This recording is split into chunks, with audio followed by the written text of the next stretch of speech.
Welcome again to URP Practical Talk. I'm your host, Pastor Wendell Jeffrey. Thanks for staying tuned. And I know, as usual, you're going to call your wife or your husband and tell them that the URP, we are back on to talk. And we're going to cover a number of things this evening with you. We're going to talk a little about crime. We're going to talk some about oil. We're going to talk some about GCOM. We're going to have a good time. And you know, we've been hearing, a lot of people are saying, man, this party is a good party, but you're not sure. Of course, the election bell has not rung as yet. And so we know that when it does ring, we know that you'll go in the booth and you'll do the right thing. We also, people talk, they talk to myself, they talk to Dr. Bandu and those of us, and they say, we like you guys. It's just that we would hope that you guys were with one of the established parties. You guys are talking the right thing. It's just you talking outside of the party we like. And so some people want us to talk for the coalition. Some want us to talk for the PPP. Anyhow, we have to be honest with ourselves, and you have to be honest with yourself too, okay? So we're going to have a nice discussion, and you will hear a lot of things that you already know. You're going to nod and agree, and you're going to discuss it. Those of you who would like to join us, if you want to share this program, we're on the World Wide Web, www.urp.com, or of course, URP Guyana is our Facebook page. And if you went on Save TV, Guyana Trusted Television, you can also find us as a part of their link. You can find a YouTube video to this program. Without any further ado, I just want to welcome the leader of the party, Dr. Vishnu Bandu. Thank you again. You've stepped out a while. Yes. You use a little, you nip out and nip back in. How was your trip? How was your trip? It was very good, Pastor. Very good. We did a lot of work in New York and also in Canada, Toronto. Okay. We had a fundraising in New York on the 9th of this month. Okay. No, 9th of last month, sorry.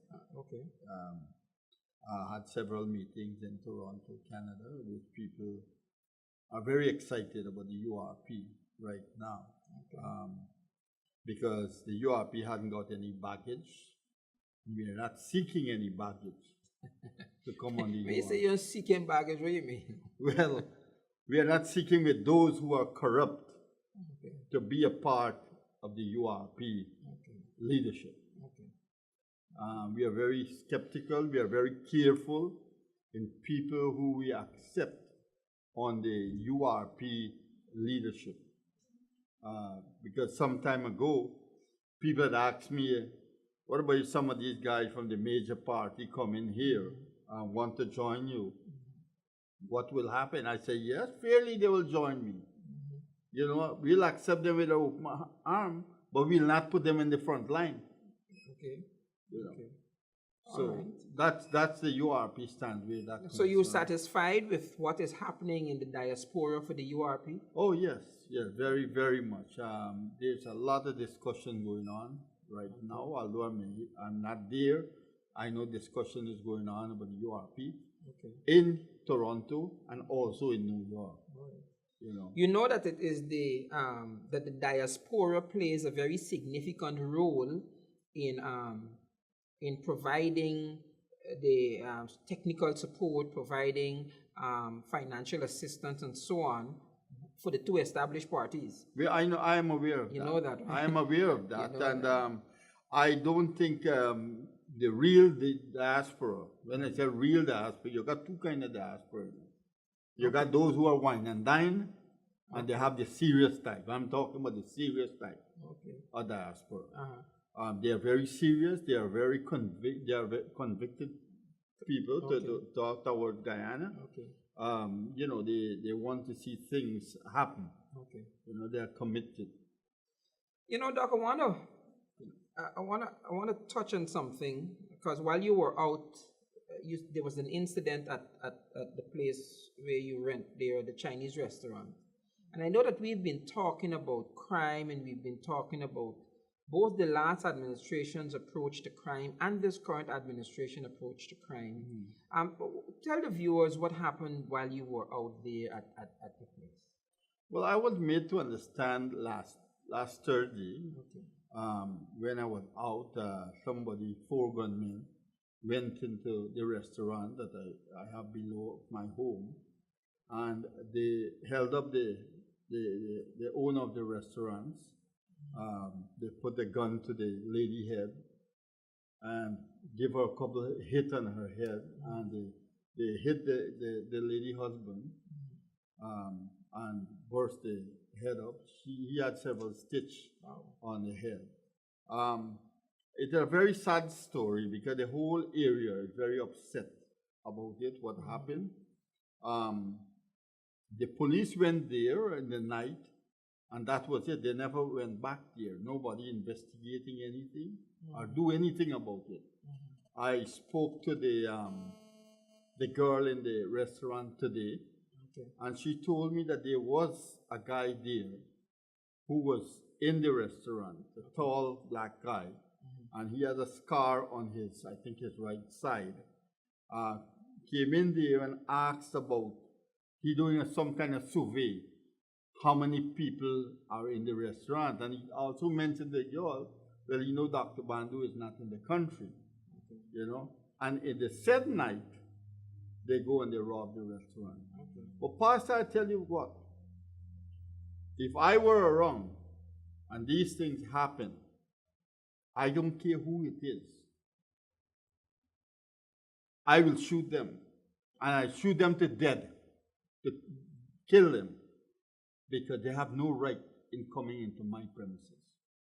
And then President Granger can say whatever he wants to say, because he had mentioned before that if somebody come into your place, you shouldn't kill them.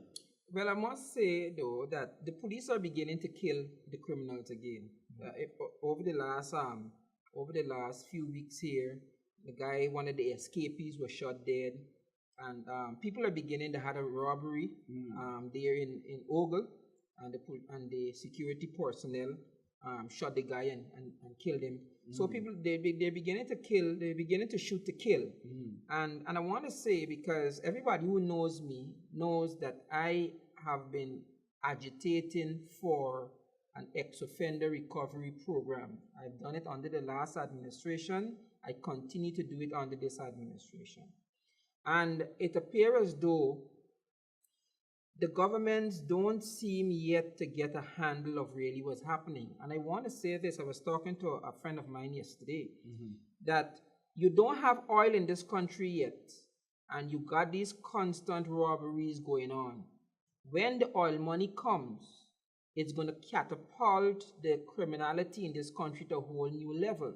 Now, I keep telling the government, and this is before oil was found, you have to find a way to reduce the rate at which people are going back to prison, and you have to rehabilitate the prisoners who you have now and get them to begin to think differently. And what they will do is, when once they are released from prison with a new cognitive mentality, they would then use what they have learned in prison to reduce crimes as they go back into their neighborhoods. And so what you have happening now is you have more guns. Police have more guns. The criminals have more guns, of course. They have more motorcycles and more bicycles and stuff like that. But that is not significantly reducing the crime, because they are still not implementing any programs. I lived and worked in the United States where they have the police are better outfitted than the Guyanese police, and still you have programs in the prison to work at rehabilitating the guys. But somehow or another, the governments keep missing that very key ingredient. That is why they named the prison in New York the New York Correctional Center, right? It means they're teaching people things. They're trying to get people to understand that what you're doing here is wrong, and trying to teach them in different ways, right? But you see, what you're saying, Pastor, that you had said in the last administration, you're talking in this administration, but nobody wouldn't listen to you. You know why? Because you are not in that circle. And that is the sad thing, because I was telling people, when you operate in the developed countries, a person isn't concerned about your political affiliation. They want to know, can you get the job done? That's right. I went to Rikers Island and did work at Rikers Island. I did work in the U.S. I was mostly based in the Michiana area, Michigan, Indiana, Alabama, that down there. But I did work in the north, and you're correct. Those people are very interested in rehabilitating the inmates. Over here, they do the reverse. They're trying to use police to reduce crime. Police will reduce crime, but only to a certain level. But when you have men who think criminally, you have to employ people to work at their thinking. So I'm very aggrieved, Doc, with what you're talking about the persons coming into your facility there and beating up these Chinese people and robbing them and so on. And I know the government, they censor these programs, so I know that somebody with common sense is watching, and I hope that they will continue to work at implementing programs because you have a captive audience of inmates who you can rehabilitate, and then when they're released, they go back in and they work for the betterment of the society and themselves, right? So thank you, Doc, for that. You've also been busy, and you've been going around and you've been interacting, particularly or in a particular way, you've been interacting with the Amerindians of Guyana. How is that working out? Well, yesterday I just came back from Essequibo, in the Tapcuma area, and those areas here, they had this Amerindian Heritage Program going on. There was a lot of people there. Lima San also, I was there yesterday, many people. And they all keep on complaining that the first thing they complain that they have asked this government for help to celebrate their occasion, and they get zero. You know, government had been paying too much attention to them. They all, what they do, the government show up there to get publicity, you know, in this area. And it is very sad to see that these people, and with the little resource they have been making their drinks and share it to people. They have been trying to hunt for wild meat and so cook it and give everybody a little of something, you know, who get there. And it's very sad to know that they have been treated in this manner. You know, the first people of this country have been neglected. You know, it's very, very bad. It's very sad.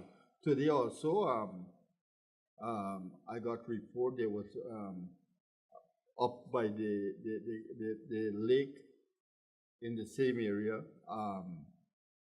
and there was many people there. I think Minister Harman and everybody was there. There was a lot of, you know, people, 1,500 people turned up there, and they all was complaining.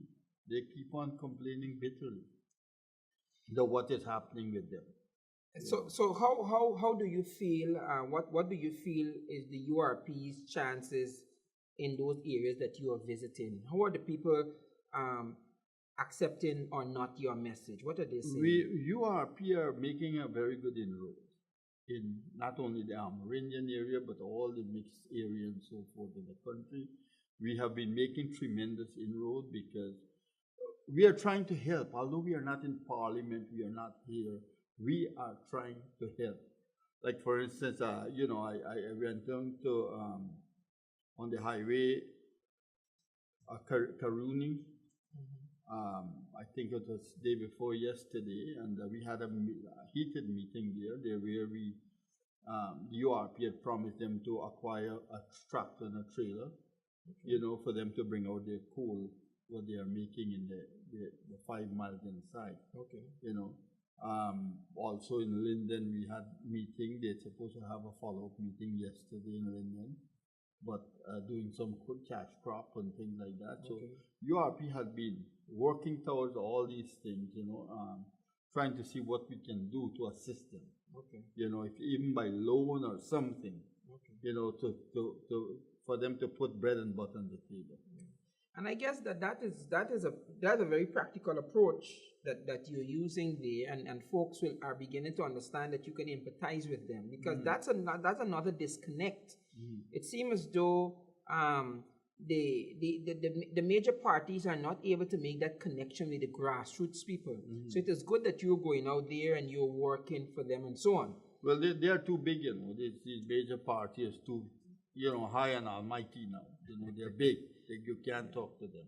They don't concern about the poor class of people. They concern all those guys who have millions to go by them, who will give them a drawback. Yeah. You know, and like I said in my opening monologue, that people are listening to us and they know that we are right. Nobody sees me on the streets and says to me, Pastor Jeffrey, you're wrong, and they're showing, everybody is as though we're the conscience of the country. And I'm very concerned. I'm waiting to hear what will be the platform of these parties come 2020. I want to know what they're going to talk about, because they've disappointed the populace so much. Now, you know that the president was out and he was doing some trips. He went to the UN and General Assembly and so on. And he also made some statements. And you seem very concerned about the statement that he made when he offered some lands to folks who were affected by the hurricane. Why are you so concerned about that statement? I'm very concerned about that because it is simply because that I know when I'm going to meetings all over this country, people complain to me how many years they apply for land in Guyana. We have so much land, and up to now, they cannot get the land. Those who have land also cannot have title or transport for the land. Right? So, what really we are doing? We are here, our president will go out and make promises and show himself like he is a shining guy. You know, make promises to these people, giving them land in Guyana. When you have your own people in Guyana and you can't be able to serve them. It's like when you're saying that my house is leaking and I'm telling my neighbor house who is leaking too, you're telling a neighbor, fix your house. And you are not fixing your own. So this is what our president do. He is not fixing his own people who vote and put him there. He is not fixing their problem. But he going and play a shine guy out there to tell people that come, I'll give you land. And look at the next dangerous thing. What you are telling these people? Come to Guyana and I'll give you land? Or should you advise them that, look, you have to stay in your country and try to build back your country? You know, what you're taking away the people from their country? When you have your problem here, you're bringing additional problem and advising them to come to your country and leave their own country where they have to build it up. But let me put you on the spot. Let me put you on the spot. If you were the president and your neighboring countries had been affected, how would you handle the situation? Do you think it is something that he just did to look good, or you think he was genuinely concerned about the effects of what happened in the other islands? I think he's doing something to look good, right? Because if I were in his position, what I will do, likewise what they're saying that they send so much provision and food and things like that in the area, if you can afford to send a couple dollars for them, to build back their country, yes, we'll do it. It's our concern. We all are human beings, right? It is our concern to look at our neighbors too. Not only ourselves. URP are talking about this all the time. Don't live for yourself. Live for others also. You know? So it is good that if you can assist them to put them back on their feet. But you can't tell them to leave their home and come into your land, and you can't even satisfy your own people that you have in here. You want to bring additional problems here. You know? All over the world. We'll help those people. But what you want them to leave the few thousand what they have in their country. You wanted them to leave their country and come in your country, or you want them to build their own life back and try to assist them to build their lives? All right. Okay, Doc, you're very passionate about that. Yeah. You're very passionate. So what do we do? Because I have a situation, I'm trying to get a piece of land. And my piece of land is a house lot. It costs $2 million. $2 million for a house lot, right? Now, and they tell me, I went the other day, I pay half, and they told me the title. They sent me a letter, tell me the title is ready, and they have in bold letters that you must pay off the other half. And so I asked the bank if the bank would lend a loan. The bank said, we can't lend you a loan until you get that title. So before I could do anything, I have got to make sure I pay off that other $1 million. And so if one house lot costs $2 million, you can understand what kind of money these people are making. No, you buying that lot from the government. Yes.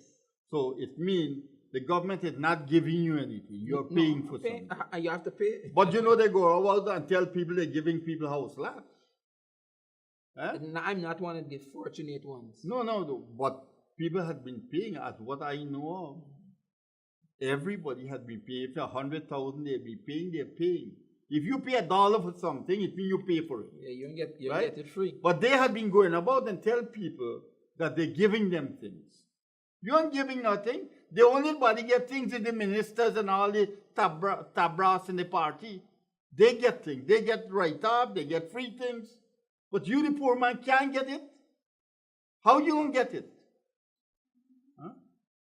See, this is our problem we are having in our country. You know, we talk about crime just now. We're not looking after our crime situation. People get problem, your police go there one time and see you left them.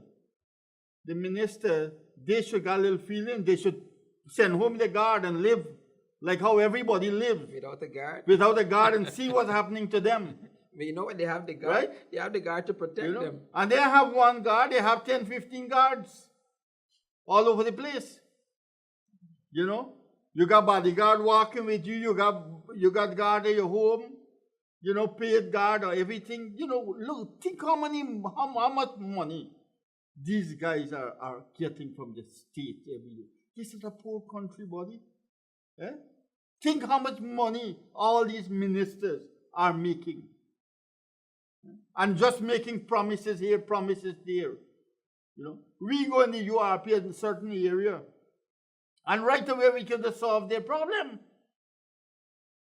And I could recall the last person come and collect a truckload of material from us to build something on the highway for the ladies. The guy, I heard one telling the other one, he said, you know, look, we had solved the PPP and PNC all these years. And they keep on promising us things. And the URP just come here and see that we need something. And right away in a week time, they send material for them to build. You know? What's the difference? But it will take that kind of benevolence and that kind of love and concern, and it could catch on. You know, when this administration first started, people were very excited. They clean up the town. But now people realize, look, these guys, it didn't work, you know. Yeah. And so the tongue is getting back nasty again, and because people have lost that fervor, they realize, look, it's fight for self, and everybody gone back now fighting for themselves. Look, if people don't have faith in the government, that government is not going nowhere. No mind what they're talking. No mind what they're planning for rig their election. This time, I'm telling you this, Pastor, it will be the people against them. Not race. But they're still pushing that race system. The two political party, main party, pushing that race system. It wouldn't work. It will work with a small percentage of people. And I have been saying this over and over. Only a small percentage of people it will work with. I have that faith. See, and I believe too, and I keep saying this, and I say this up to this morning. I had a discussion there. I went back to Lane Avenue. You know, I grew up on Lane Avenue, and you know, we have Lane Avenue people. A lot of them are poor, but they read. Mm-hmm. They read a lot. They buy the daily papers. They watch television and so on. And to hear these guys engage, and you know, a lot of them are saying that they like the two parties. Some of them like PPP, some of them like the coalition, but they don't like what they have done to the country. And a lot of people are looking objectively at the third party. Yeah, a lot of people are saying, look, we will consider third party. Pastor, it's the same thing that the URP doesn't hate the PNC. Correct. The URP doesn't hate the PPP. Correct. But we dislike the kind of leadership what they're showing to our people, right? And that's why I always say, and people tell me anything, I always say about love. You know, if you can't love yourself, you can't love your people. How can you able to rule a country? And people tell me, you know, Dr. Bandhu, I never hear a politician talk about love yet. You know? And I always say this, if you do not love yourself, you do not love your people, how can you, God, you know, really serve these people? How can we serve these people? Do you really have God in you? We don't have God in us.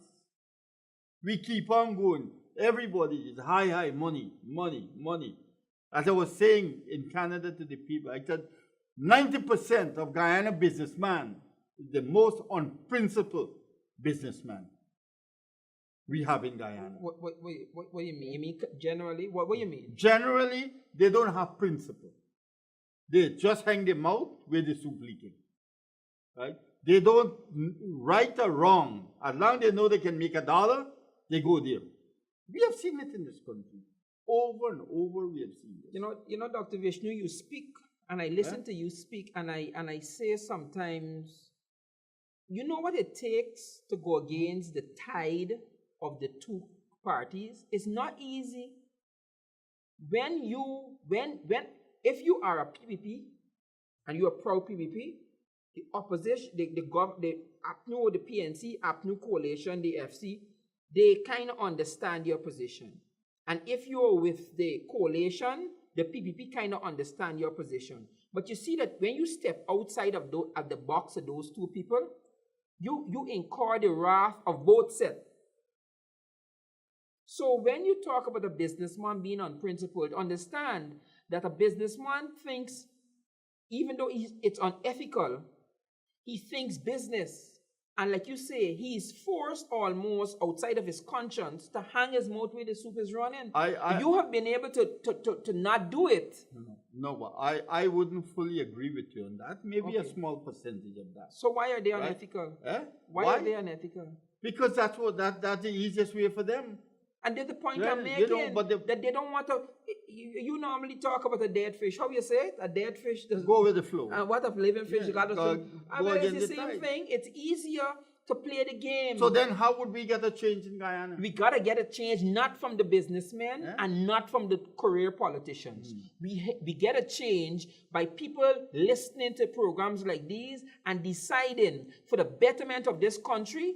I'm going to go to all the political rallies. I'm going to take the T-shirts. I can take what they give me. But when I go in the booth, I am going to vote in the interest of the country. That is what can change. Because you have businessmen and you have politicians. But the people who put these people and empower them are the voters. And what the voters need to begin to say is, can I allow this country to go down the road it has gone for the last 52 years?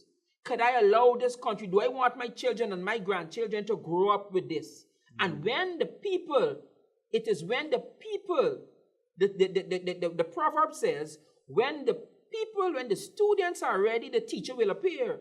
It is us who are not ready for the change. It's not the politicians and the corrupt businessmen. It is us who are not ready for the change. We out of time. Look in the camera. Talk to your people. Well, I would like to appeal to each and every one of you. Listen to us very carefully. We are the only political party who are trying to make a real difference in Guyana, who are trying to show you where is true democracy.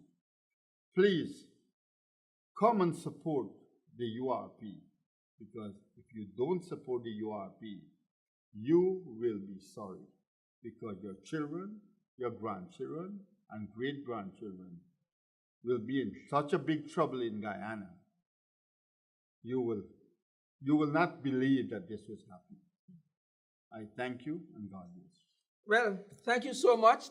Thanks for the appeal, Doc. Thank you so much, folks, for listening. And again, you can, if you want to share this, you can go on the website and you can find us and you can share this program. We thank you for joining us. Join us again next week, same time, on this same channel. Until then, God bless you real good. Peace out. Bye-bye.